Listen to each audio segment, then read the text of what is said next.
The silence in the house is suffocating.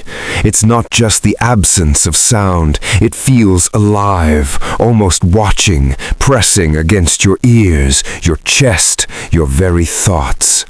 I'm standing in the kitchen, the only light a weak glow from the broken refrigerator bulb, flickering like it's breathing. My heart is a drum in my chest, and every small sound makes it skip. It starts with a creak, one floorboard far in the hallway announcing its presence. My name isn't called, it's whispered through the shadows. I freeze, my body tight as wire. My fingers brush against something cold on the counter, a glass untouched, yet sweating condensation as if it's been there minutes longer than possible. The clock reads 3:02 a.m. I should leave. I should run, but my feet are roots, and my eyes are drawn toward the hallway. The darkness there isn't empty. It swallows light, sound, and hope. A soft scraping begins at the far end, rhythmic. It's almost polite, almost human, but every instinct tells me it's not. I step forward, bare feet pressing against the cold tile. The air smells of damp earth and something else, something old, like a grave long forgotten. My phone buzzes violently on the table. I dare not touch it. A message forms on the screen. Don't turn around. It knows. I spin instinctively. Nothing. The kitchen is empty, or so it seems. Click. A shadow stretches across the ceiling, moving independently of the single weak light. My eyes track it, wide, unblinking. Then another sound, the soft, deliberate turning of pages. Somewhere in the house, a book is being read, not aloud. The sound penetrates my chest. The pages scrape the spine with patience and malice. I breathe in, shallow, sharp. Who's there? My own voice feels foreign, hollow. The shadow pauses, then stretches again, coiling like smoke. The ceiling above shudders, a crack appearing, small at first. Dust falls, thick. A hand, long and pale, emerges, curling downward, almost touching the kitchen counter. I can see the veins in its fingers, black, pulsing like a heartbeat. I stumble back. My back hits the refrigerator. The humming stops. The world goes quiet. And then a whisper, coming from everywhere and nowhere at once. Ethan, come play with me.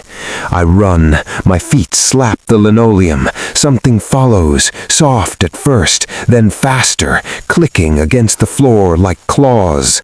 The hallway stretches, longer than it should, bending light, bending space. The pantry closet door rattles. The handle turns slowly. I see it in the shadows, a figure, tall, limbs twisting at impossible angles. No face, only an empty black mask. I slip past the figure, running toward the basement. The stairs groan under my weight. My chest burns. I feel it before I see it, a cold brush against my ankle. I stumble, nearly falling, but I grab the railing. The creature moves faster than physics allows, closing the distance in a blink. Down in the basement, darkness swallows me. The smell of earth and decay is stronger here.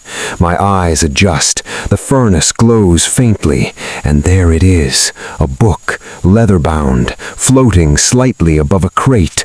The pages glow faintly crimson, pulsing like a heartbeat. My name is written on the cover, Ethan Carter.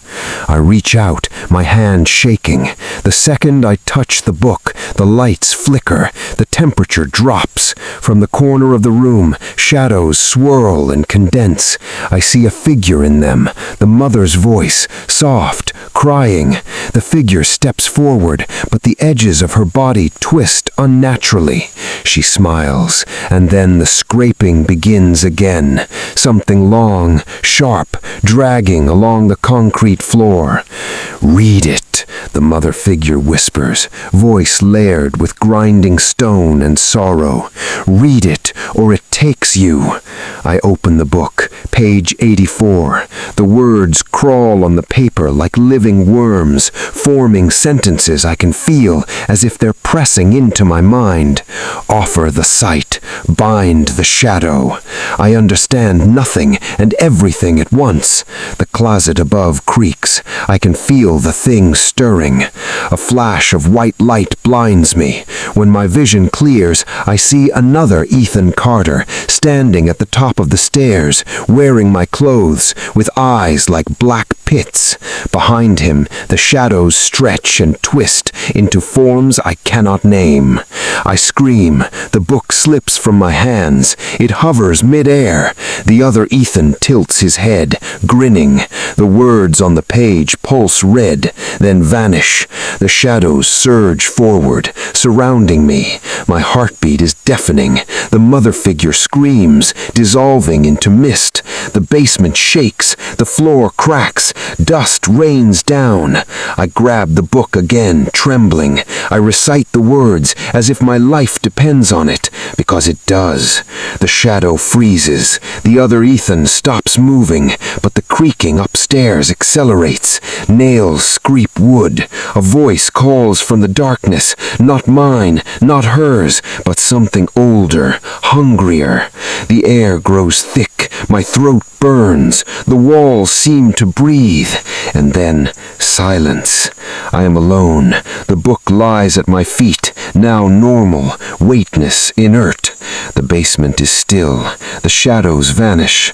I climb the stairs cautiously. The kitchen is empty. The sun is rising, thin streaks of gray across the horizon. My chest heaves.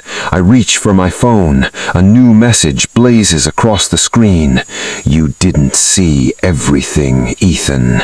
I glance at the pantry closet, closed, for now, and I know it never ends.